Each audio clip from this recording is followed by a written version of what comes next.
I think the Liberal leadership race was rigged. I said it. First, you have Ruby Dalla disqualified for reasons that don't even make any sense and they never show any proof of. Oh, by the way, she mentioned that her campaign signed up 100,000 people to the Liberal leadership race. Then we find out that the Liberal leadership race has 400,000 registered voters, but only 38% of those registered voters were actually verified to vote. So that's about 250,000 people that were disqualified from being able to vote.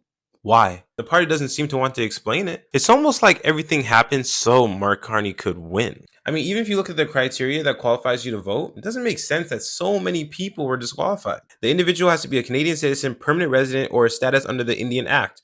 The individual ordinarily resides in Canada. The individual has to be a registered Liberal 41 days prior to the vote. The individual complies with the registration and ID verification processes. Pretty simple stuff. Doesn't really make sense why so many people were disqualified. The other thing that doesn't make sense to me is that Mark Carney is sweeping these other MPs in their own ridings. What? Chrystia Freeland, 188 votes. Mark Carney, 1,322 votes. Karina Gould, 190 votes. Mark Carney, 818 votes. Matter of fact, when you look at the results for the riding, none of this makes any sense. Look at the high percentage that Mark Carney has on all of these people.